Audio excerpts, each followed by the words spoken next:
In this video, we're going to talk about DNA structure and packaging. So far in the course, we've talked about mitosis, meiosis, we've done some genetics. All of these things are completely dependent on DNA. But what we haven't talked about yet is the actual structure of DNA. And it's really important to understand a little bit about the structure and a bit about the chemistry. We won't be going into it too much, but you do need to understand a little bit about the structural chemistry of DNA so that you can understand other really important cellular processes. And many of these processes are also fundamental to the biotechnological applications that we're going to be talking about in this course, as well as CSB 202 if you decide to take that. So today, just why is DNA so special? We're going to talk a bit about that.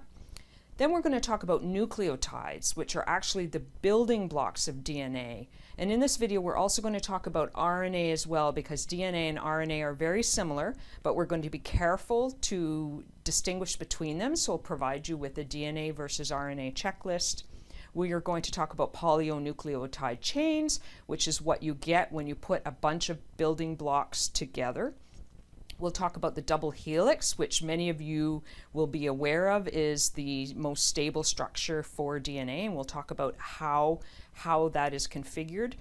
We'll talk about DNA packaging in eukaryotes and prokaryotes because, as you can imagine, eukaryotic and prokaryotic cells are very small, but you'll be surprised at how much DNA actually has to be packaged into them, and this is related to the DNA structure and is also very important for the function of DNA. And then at the very end, we will summarize what we talked about today and give you a chance to review. So let's start off by talking about why DNA is so special.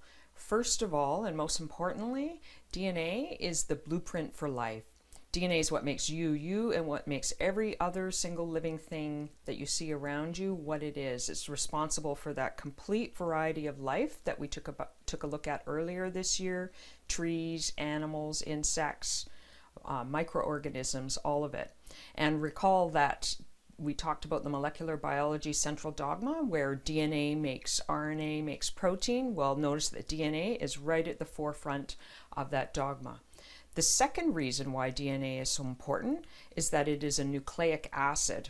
RNA is another example of a nucleic acid. And why nucleic acids are so special is that they are unique in that they are the only molecules that are able to direct their own replication.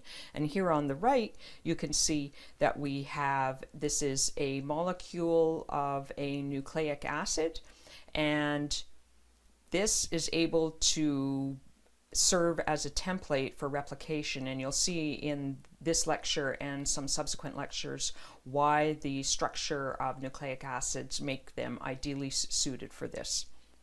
The third reason why DNA is so special is that DNA is the genetic material that you inherit from your parents. So its structure makes it extremely stable, and the fact that it is the actual genetic material that you inherit makes it extremely special. It was in the early days, before Watson and Crick discovered the structure of DNA, the simplicity of the building blocks of DNA made it really hard to imagine that DNA could actually be the genetic material, i.e. what the genes and alleles we've been talking about so recently are comprised of. But as you will see in this lecture, the DNA molecule is absolutely elegant in its simplicity, and the structure of DNA is ideally suited to be the genetic material. And fourthly, this is a little bit of an aside specific to our course, DNA is really special to the cell and life itself, but it also is uniquely structured for a number of human endeavors that you may have heard about. The first we're going to talk about is biotechnology and medicine. Because of the structure of DNA, we are able to manipulate it, and it has allowed us to create some biotechnological applications that have improved human life. For example, we are able to make plants that require less water. And in this particular example, this is golden rice. This is a variety of rice that contains 3 genes that were added to it. Now, these genes will be chunks of DNA, and as a result, this rice is fortified with vitamin A, and it can be eaten in areas where there's a shortage of vitamin A. You may not realize, but vitamin A deficiency is estimated to kill more than 600,000 children under 5 every year. And the unique structure of DNA has allowed us to create certainly agricultural biotechnological applications that can really help people, especially in developing countries. Another example is in medicine. This particular example is of a DNA nanobot, and due to the unique properties of DNA, it is possible to build tiny robots out of DNA that can carry drugs, or in this case, an antibody fragment, and these are designed to seek out and destroy cancer cells while leaving healthy cells unaffected. And it's the structure and uniqueness of DNA that allows these DNA nanobots to have been created. Of course, the unique structure of DNA and its stability, along with the fact that it is the genetic material, makes it, of course, the ideal molecule to be studying when determining paternity or doing genealogical studies. And lastly, DNA is also important for forensics, anthropology, and paleontology. We're not going to talk about this a lot in this course, but I bring it up because I thought you might find it interesting. As you're studying the structure of DNA, think back to any CSI episodes that you've seen and think about how the stability of DNA makes it a unique molecule for forensic determinations. And also, it's very interesting to study DNA in anthropological studies and paleontological studies, because here we have a baby woolly mammoth, and the genome, which is all the DNA in a cell of this woolly mammoth, has been sequenced, and it's been found that the DNA of the woolly mammoth is about 99% similar to that of the elephant, and that makes for some very interesting comparisons and studies in paleontology. Okay. So on the next slide, we're actually going to take a look at the physical and the chemical structure of DNA. Okay, let's talk a little bit about DNA and RNA and their structure. First off, DNA is short for deoxyribonucleic acid, so you should try and remember that, but most of the time we'll just be calling it DNA. RNA is short for ribonucleic acid. Now, DNA and RNA, they're comprised of a specific type of unit, and it's repeated over and over. And these are the building blocks that I have mentioned. And these building blocks are called nucleotides. Okay, so DNA is composed of deoxyribonucleotides, while RNA is composed of ribonucleotides. Now, these nucleotides, or building blocks, they have 3 components. First is the pentose sugar, which is right here. The second is a nitrogenous base, and the third is the phosphate group. Now we're going to start off by talking about the pentose sugar. So here are 2 pentose sugars, and pentose sugar, basically the thing you need to remember is it has 5 sides.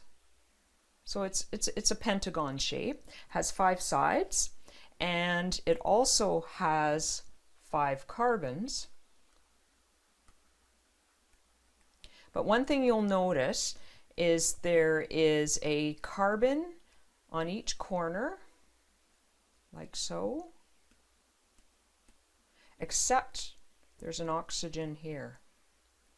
The 5th carbon is located just outside the pentagon shape right here, and we'll go over this in a little bit more detail now. So just for a reminder, in case you've forgotten, C stands for carbon, H stands for hydrogen, and O stands for oxygen, and each of these are the atoms that are arranged into this pentagon shape that forms this pentose sugar, which is part of the nucleotide that is in DNA, or as the case may be, RNA. Oops, RNA. Okay, So let's take a little bit of a closer look. So we have two pentose sugars. You can see here that they both have that pentagonal shape that I mentioned. One is called ribose and the other one is called deoxyribose. Now they're identical apart from this group right here. So on this carbon there's only an H, and this is therefore called deoxyribose, and this is the pentose sugar that is in DNA. Now it doesn't mean just because DNA has a deoxyribose sugar that there are no oxygens on the pentose sugar, because you can see there are others here. It's just there isn't one at the 2' position here. Okay. In ribose, you see we do have an oxygen here. So here is the difference between the deoxyribose and the ribose sugars, is at the 2' carbon. On deoxyribose there's a hydrogen group only, and at the 2' carbon on the ribose sugar there's an OH. Other than that, they are very, very similar molecules. And the last thing I want to do is just go over the numbering of the carbons in the sugar, and it's really important that you learn how to do this, because it will be important in upcoming lectures. So as I said, there are 5 sides and there are 5 carbons.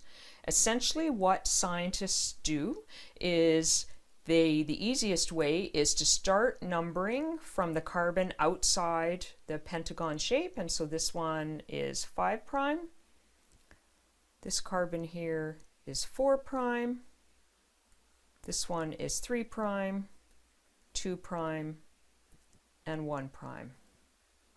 And they're always called, these carbons are usually, well, unless people forget, are referred to with the prime, or this little apostrophe type symbol right there. So the same thing here. So if we start with the carbon located outside the pentagon shape, you'll see it's a 5', and each corner has a carbon, 4', 3', 2', and 1'.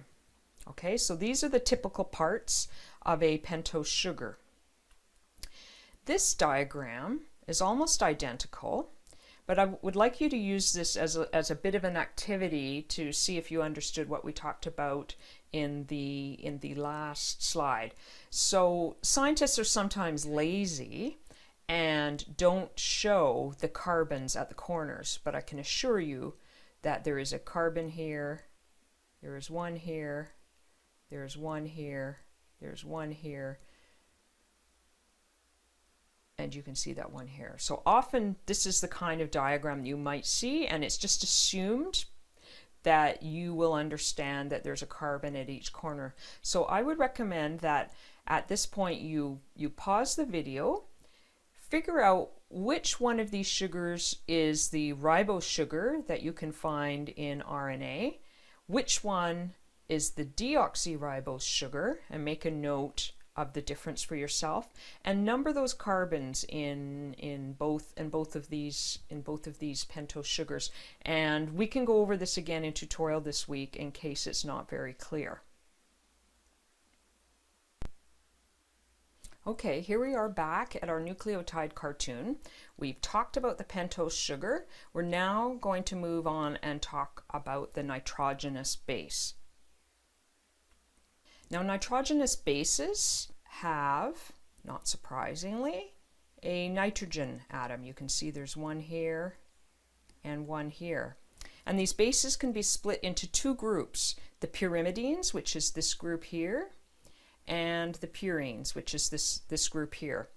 Now, you do not need to memorize these structures, but what I do want you to remember is that purines have a double ring structure. You can see here's one ring and here's the second ring, and you certainly don't need to know the numbering system in the bases. I just want you to remember that for the ribose sugars. But the purines have a double ring structure, and 2 examples are adenine and guanine. Both of these are purines. Pyrimidines have a single ring structure. You can see it right here. And there are three types that we're going to talk about. There's cytosine, thymine. Note, it's very important, you'll need to remember this, that thymine is present in DNA. Instead of thymine, when we're talking about RNA, we have uracil, because you'll notice these two molecules are identical with the exception of what is known as a methyl group on the thymine. There is no methyl group on the uracil. So any place that you might expect to have a thymine when we're talking about RNA, instead it will be a uracil. Whereas DNA never has uracil, or it should not have uracil. It has thymine. Okay, so you don't, as I said, need to memorize the structures themselves. The parts I want you to know is that the nucleotide has a nitrogenous base, as evidenced by the nitrogen atoms. They can be double ring or single ring structures. The single ring structures are pyrimidines. You should know which examples there are and which ones are present in DNA versus RNA. And the double ring structures are purines, and you should know that adenine and guanine are examples of those. So just to summarize, there are 4 possible bases in a DNA nucleotide: adenine, guanine, cytosine, and thymine, and this is how they're abbreviated. I'm sure you've seen this before, and we'll use it a lot in this course. And there are 4 possible bases in an RNA nucleotide: A, G, C, and U. It might be a good idea at this point to just pause the video and just make a note on your notes which ones are purines and which ones are pyrimidines, and that will help you to remember it for later in the course and for the exam. Okay, so we've talked about the pentose sugar. We've talked about the nitrogenous base. We're now going to talk about the final component of a nucleotide, and that's the phosphate group. Now, I'm not going to say a whole lot about the phosphate group. There are only a couple things I want you to know. The bonds in the phosphate groups contain a lot of energy, and they are important for biochemical reactions that we're going to talk about when we talk about DNA synthesis. The second thing I want you to notice are the negative charges. So phosphate groups tend to be negatively charged, and that is what makes DNA negatively charged, and that will be important when we talk about DNA packaging. Okay, so let's start putting it together. So on the left, we have our cartoon of a nucleotide, and you can see that these are 4 DNA nucleotides. The things I want you to notice, so here in each case is the nitrogenous base. Now you will notice that this is the only part of the nucleotide that actually varies, and it's the nitrogenous base that allows for the storage of the genetic information. So it's the nitrogenous base, the different bases being adenine, guanine, thymine, and cytosine, as we mentioned before. If we number our carbons, and hint, you could be asked to do this on an exam, so make sure you know how to do this. If we number our carbons, you can see this is 1', and that is the carbon to which the nitrogenous base is attached. Here's 2', 3', 4' in this corner, and notice that the phosphate group is attached to the 5' carbon. So we've got the base attached to the 1' carbon and the phosphate group attached to the 5' carbon of the sugar. And it's exactly the same for each of the DNA nucleotides, and as I said, it's just the nitrogenous base that varies, and that is what allows for the storage of genetic information. Now let's just pause here. Before we look at the next slide, how would RNA nucleotides be different? Well, if you jotted down in your notes, you might notice that since this is DNA we're talking about, the 2' carbon, which is this one right here, has an hydrogen atom on it instead of an OH group. The other thing that you'll notice is the thymine base. Thymine is not present in RNA, but it is present in DNA. So if we take a look at the RNA nucleotides, you can see exactly what we mean. So these are the RNA nucleotides. Again, we have a phosphate group, we have a nitrogenous base, and we have the pentose sugar. As you see here, we have this OH group on the 2' carbon, and so that's an identifying feature of RNA. And you will also notice that we do not have thymine. Instead, we have uracil. So just to summarize, this is just a very short DNA RNA checklist of the differences between the two nucleic acids that we've discussed so far. DNA, the pentose sugar is deoxyribose. Possible bases are A, C, T, or G. For RNA, the pentose sugar is ribose, and the possible bases are A, C, U, or G. In the next couple of slides, we'll be starting to put together the nucleotides into the chains of nucleic acids that you're all much more familiar with. Okay, so here we are. You'll recognize our cartoon of a nucleotide right here. And as you know, DNA is composed of 4 nucleotides, A, C, T, or G, linked together in chains. And what you may not have been aware of is that these chains can actually be millions of nucleotides long, and it's the order that the A's, C's, T's, and G's are linked together that is key to the information storage capacity of DNA. So we're going to go to the whiteboard in a minute so we can have a closer look at how the nucleotides are actually linked together into the chains, as you can see in a diagram like this. Okay, so let's take a little bit of a closer look at how the nucleotides, or the building blocks of nucleic acids, are actually connected together. So we'll start with this first nucleotide, which is thymine. Here in blue is the pentose sugar, and here's the phosphate group. So we'll number the carbons. So 1', 2', 3', 4', and then remember this carbon sticking up is the 5', and that's the one that the phosphate group is connected to. So when we're building a polynucleotide chain, and here's our next nucleotide. This time it's adenine.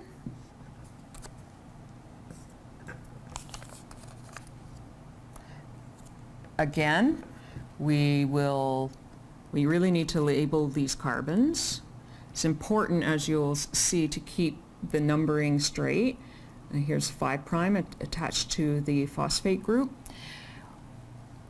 These nucleotides are actually, so this nucleotide is connected to this nucleotide through these ribose sugars using this phosphate group to link. So it's through the 3' carbon on one sugar to the 5' carbon on this other sugar. And this makes an extremely strong bond. It's called a phosphodiester bond.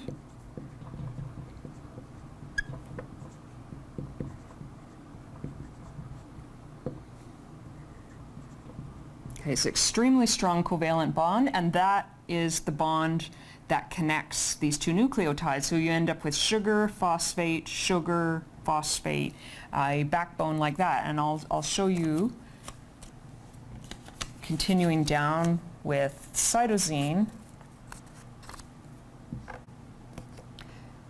that it works in a repeated fashion, just like that. So Again, labeling the carbons. This is a good exercise to do in your notes, just so you get practice. 4' and then the 5' sticking up here connected to the phosphate. And these two sugars are connected through this phosphate group. Again, this is a phosphodiester bond, extremely strong. And you can see we're building a backbone here. Sugar, phosphate, sugar, phosphate, sugar, phosphate. And then the last nucleotide,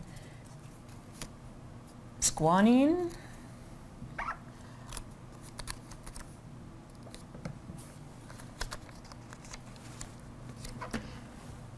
Okay, again, labeling all our carbons, putting in the phosphodiester bond, and now we have a polynucleotide chain of four nucleotides. Again, sugar, phosphate, sugar, phosphate. You can see this backbone happening. The bases are all lined up on one side. And one thing that you should note is that the ends of this chain are actually different. So up here we have the 5' carbon is at the end, and we have, you'll notice, a phosphate group stuck onto it. This is known as the 5' end of the strand. And down here, we don't have a phosphate group at the end. We actually have the 3' carbon, and it actually, if you look back in your notes, we'll see that it has an OH group. So we actually end this chain in a 3' OH, and this is known as the 3' end of this polynucleotide strand. And this is important because you can see that even though we have repeated building blocks or nucleotides through the nucleotide strand, they actually have different ends. And this is called a defined polarity. And so RNA strands and DNA strands are actually both built this way. And as you probably know, DNA is actually double-stranded, so it's quite important to recall the 5' and the 3' end, because DNA is double-stranded and it is arranged in an anti-parallel orientation.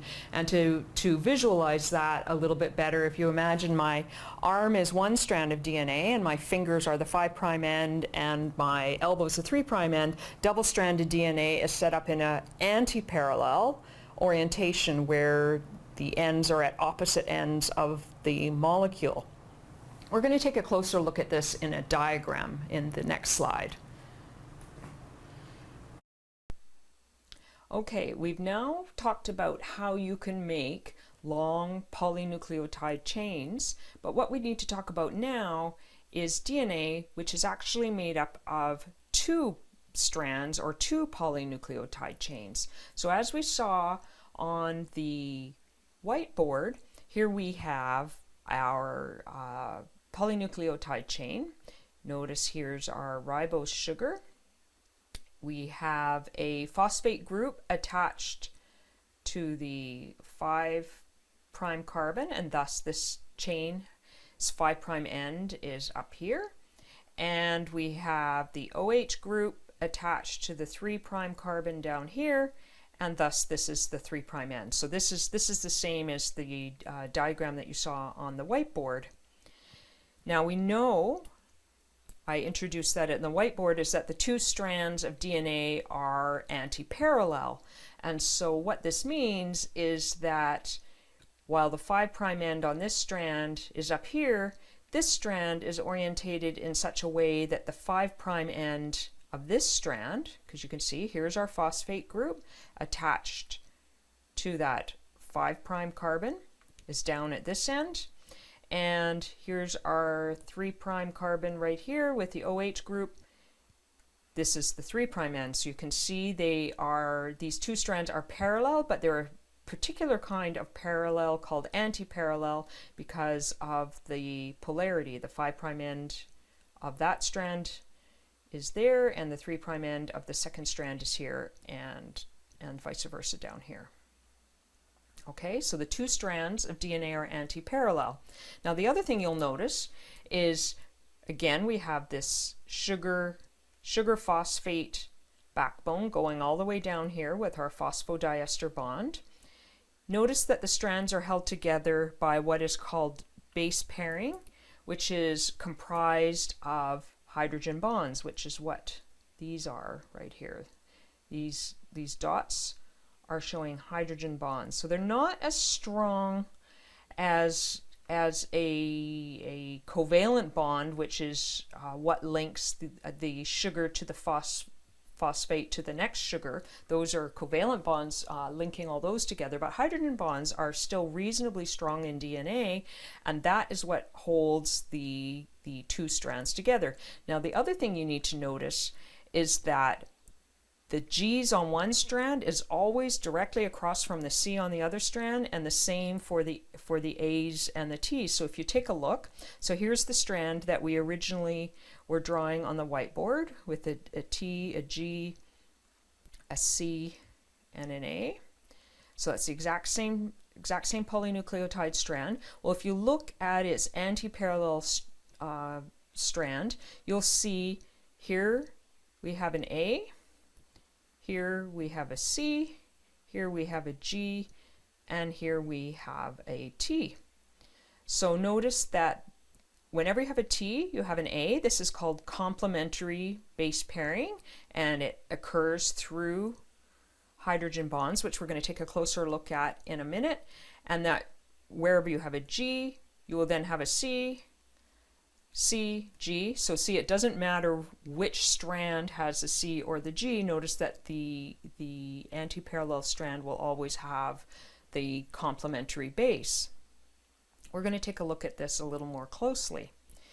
Now, before Watson and Crick worked out the structure of DNA, and one of the things they did have to work out was that A always paired with T, G always paired with C, they did have a bit of a clue from some work that Edwin Chargaff did in the 1950s, where he analyzed the DNA of any cell. And what he found, and this is an example of some of the species he looked at, is he found that while the actual numbers of A, C's, T's, and G's could vary from species to species, the proportion of the various bases followed a distinct pattern. And what he found, and remember this is experimental data, so it's not mathematically perfect, but what he found is that the percentage or proportion of adenines in an organism's DNA was almost identical to the proportion of thymines. The proportion of guanines was almost identical to the proportion of cytosines. And you look, that was the case for Streptococcus, which is a microorganism. Yeast is another microorganism. Herring, human. You can see A's and T's are approximately equal, and G's and C's are also approximately equal. And we now know the reason. It has to do with the complementary base pairing that we're talking about. Now here's a cartoon which you're going to see a bit more of when we go on to talk about DNA replication, so I thought I'd introduce it here. So here is a double strand of DNA. You have A paired with T, C with G. Well, what that actually looks like is this. So here we have the adenine right here. Here are these dots. These are the hydrogen bonds linking the adenine to the thymine. Two hydrogen bonds hold adenine and thymine together on the opposite strands, and for guanine and cytosine, there's actually 3 hydrogen bonds. So this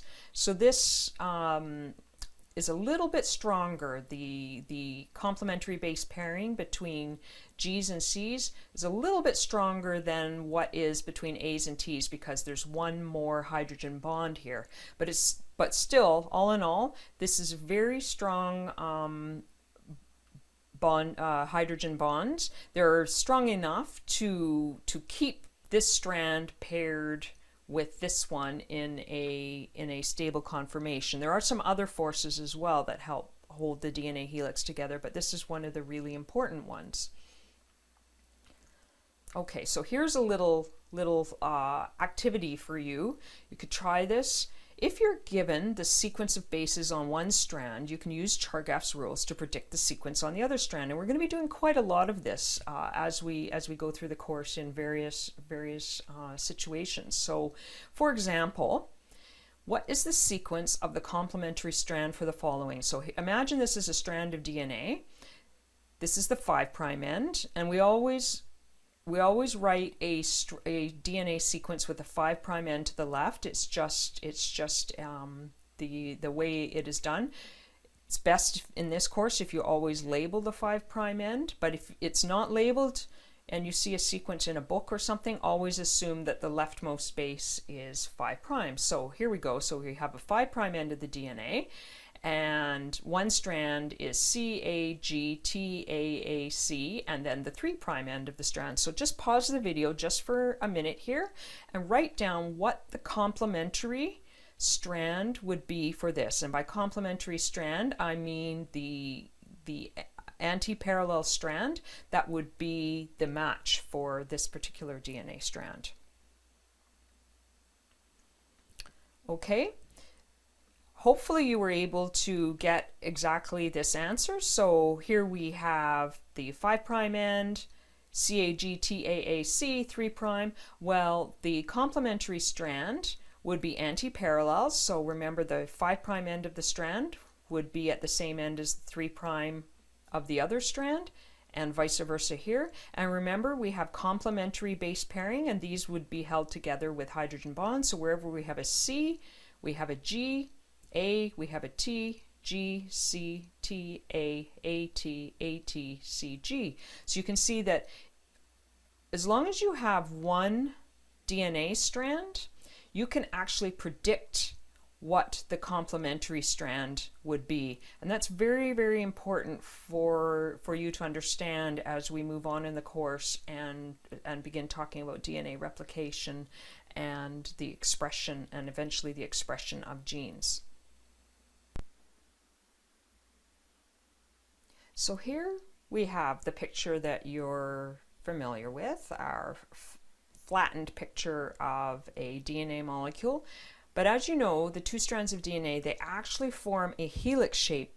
Thus, the DNA is actually referred to as a double helix. And Watson and Crick, who discovered the double helix in DNA, were able to work that out based on X-ray diffraction data, and also their thoughts on how the bases would fit together. So this is what the DNA double helix looks like in a type of cartoon, but to get a little bit of a better idea of what it actually looks like, we have a space filling model here, and you can see here we have remember, the yellow is the phosphate groups and the blue are the sugars. So we have our sugar, phosphate, sugar backbone happening here, and you can see that. In the middle here are the bases, and you can see them as we wind through the helix. You can see the adenine and thymine base pairs and the cytosine and guanine base pairs in the middle.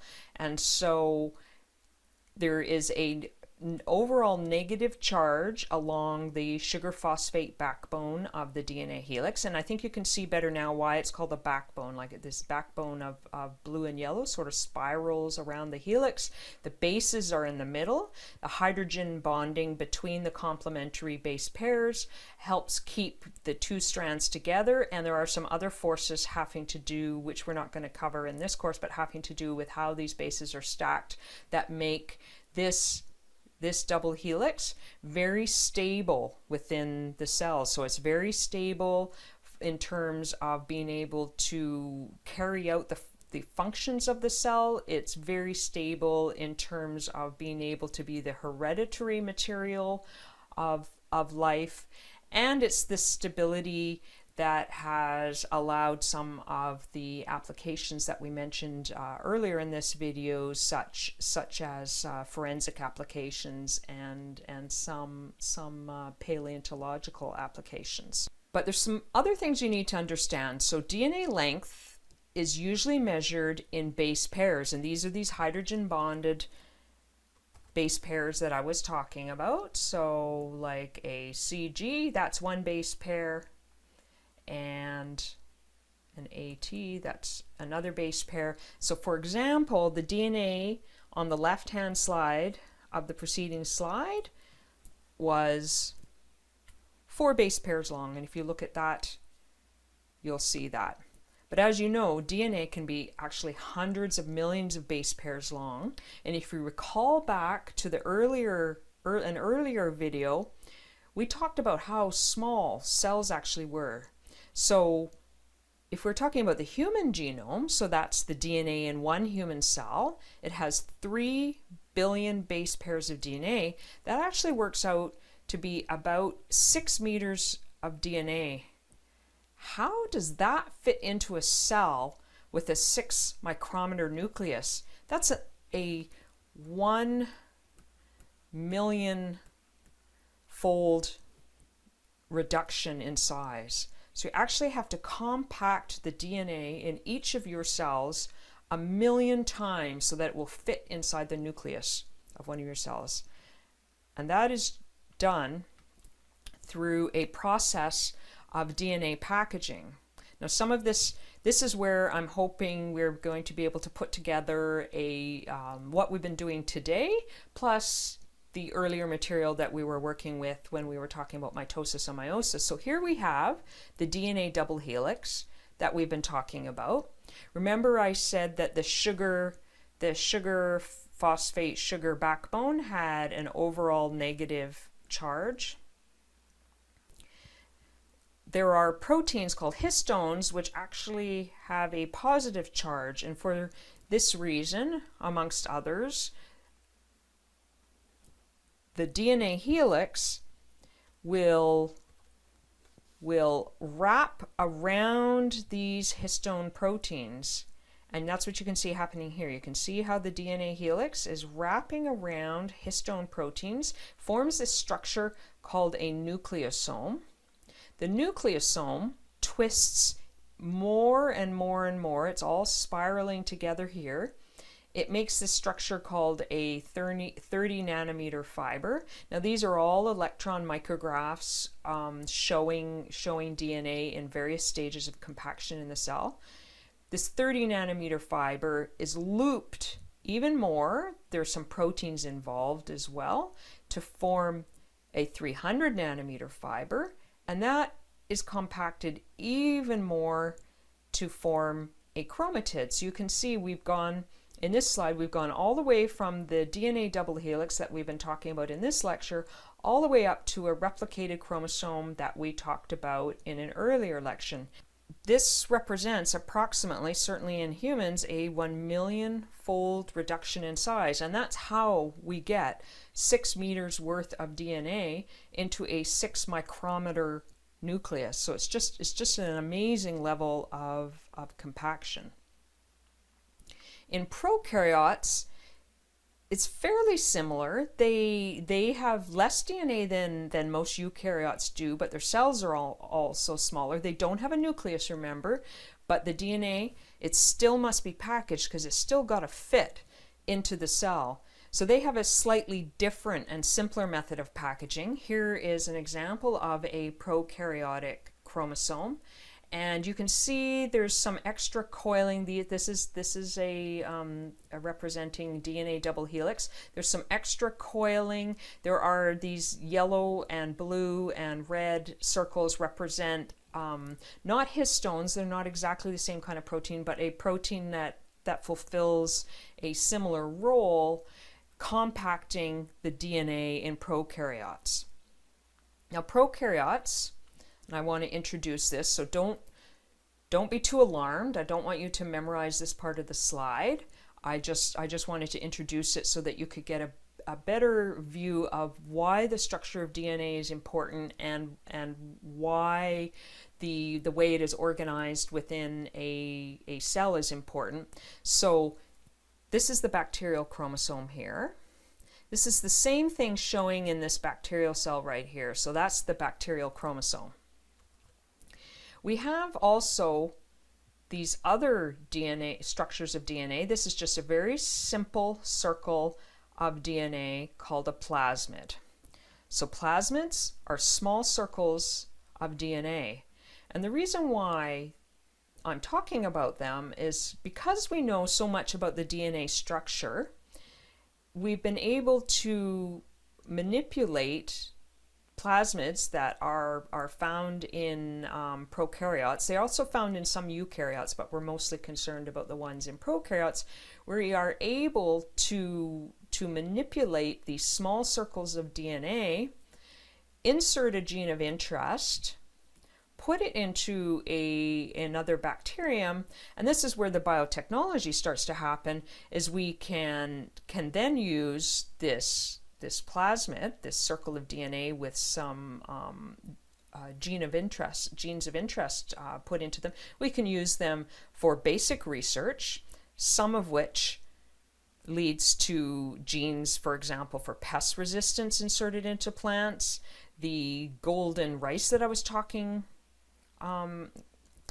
with you about is related to this. We could use plasmids that have genes for cleaning up toxic waste and put them into bacteria that could then clear up an oil spill. And the other reason we can use plasmids is we can also harness their power for making proteins, and we are able to make medically related proteins because we can now make human growth hormone using plasmids that we have genetically engineered. We can make proteins that dissolve blood clots. So there are quite a few medical advances that have been enabled through our discoveries of the structure of DNA and how it is packaged in prokaryotes. Another important example is insulin, because insulin is now made through biotechnological advances rather than being harvested from farm animals or dogs as it was in the past. We are now able to make insulin that is a better match, that is a perfect match for humans. So from our viewpoint, plasmids are important for biotechnology. So as I said, the main thing I want you to know on this slide is that DNA is packaged in prokaryotes, slightly differently from how it's packaged in eukaryotes, that prokaryotes have a bacterial chromosome, which is this thing right here, but that they also have these plasmids. And because we know so much about the structure of DNA and these plasmids, we've been able to harness that knowledge to use these plasmids in biotechnology, and these are just examples of how we can harness the power of plasmids. Well, that brings us to the summary and review portion of this lecture. I know it was pretty heavy on the chemistry, but I think this slide is a really beautiful one. It encapsulates essentially what you need to know about the structure of polynucleotides. So we have a DNA polynucleotide strand on the left and an RNA polynucleotide strand on the right. And I'll leave it to you to read through this slide, and if you have any questions about this, do bring it up in tutorial, because it's important that you understand DNA structure so that when we move on in the course, things continue to make sense. Okay, and one last review slide. DNA is a polynucleotide chain. It has that sugar phosphate backbone that I mentioned. There are 4 possible bases, A, T, C, and G. We talked about hydrogen bonding, how that keeps the 2 strands together, and that the strands are complementary through their complementary base pairing. DNA forms a double helix. We showed how the bases are in the middle and that the strands are anti-parallel. We talked briefly about eukaryotic DNA packaging and how DNA is wrapped around nucleosomes. And then we talked about prokaryotes and how DNA is packaged a bit more simply. And to tie it into the context of this course, we talked very briefly about plasmids, some of which have been useful for biotechnology or research. And there's a slide here, which I think you'll find helpful. It helps you to compare DNA and RNA. So here's our cartoon showing a nucleotide, and they call it here a nucleotide monomer. That means exactly the same thing as a nucleotide building block. And here we have DNA, has the various characteristics of DNA, and then it has some reminders of the differences between RNA. And that brings us to the end of the video. We talked about why DNA was so special. We worked our way all the way from the building blocks of nucleotides all the way up to the double helix. And then we talked about how all that DNA is packaged in prokaryotes and eukaryotes. So if you found this video a little bit heavy going, do make sure that you replay any parts that you found difficult, and do be sure to ask questions in tutorial, because remember, we're there to help you.